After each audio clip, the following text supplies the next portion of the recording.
السلام علیکم اور عید الفطر مبارک۔ یہ ہمارا مذہبی فریضہ ہے الحمدللہ۔ رمضان شریف کا پورا مہینہ اللہ تعالیٰ نے ہمیں دیا عبادات کرنے کے لیے۔ تو عید تو ہے، عید مبارک بھی ہے، لیکن آج وہ عید نہیں ہے جو عید ہوا کرتی ہے۔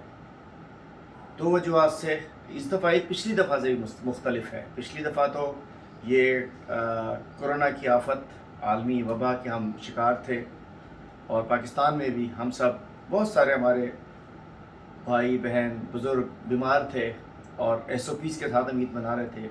لیکن اس دفعہ عید جب ہم اپنے فلسطینی بہنوں، بیٹیوں، بچوں، بزرگوں، بھائیوں کی آہیں سسکیاں دیکھتے ہیں، بچوں اور خواتین کی، اور ہم جوان مردی دیکھتے ہیں اپنے ان بھائیوں کی جو کہ ہماری جنگ لڑ رہے ہیں، جو اسلام کی جنگ لڑ رہے ہیں، جو دین اسلام کی جنگ لڑ رہے ہیں، جو عالم اسلام کی جنگ لڑ رہے ہیں۔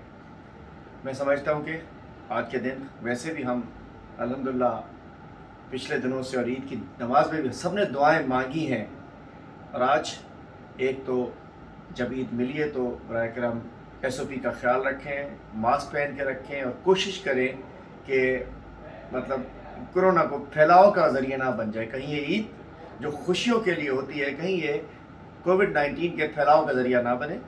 اور اس کے علاوہ اس موقع پر اپنے ان فلسطینی غزہ کے اپنے مسلمان بہنوں، بیٹیوں، بھائیوں، بزرگوں کو نہ بھولیں، اپنی دعاؤں میں بھی یاد رکھیں، اور انشاءاللہ بحیثیت میں عالم اسلام کے لیڈران سے بھی کہتا ہوں کہ آئیے عمران خان صاحب کی طرح میدان میں نکلیں، کھڑے ہو جائیں، ثابت کریں جیسے کہا ہے کہ وی آر فار غزہ، ہم غزہ کی سپورٹ میں ہیں۔ تو انشاءاللہ اس عید کے بعد انشاءاللہ فلسطین میں وہ جو قہر ظلم چل رہا ہے اس کا بھی انشاءاللہ خاتمہ ہوگا۔ اور آج برائے کرم ایس او پیز کا خیال رکھیں، کورونا کا خیال رکھیں، بہت موذی مرض ہے، اس کو پھیلاؤ کے ذریعہ نہ کریں۔ آخر میں میری طرف سے میرے تمام جاننے والوں کو، پاکستانیوں کو، مسلمانوں کو، میرے پارٹی کے ساتھیوں کو، سب کو بہت بہت آج کی عید مبارک، اور پچھلے رمضان اور روزے تراویح سب کو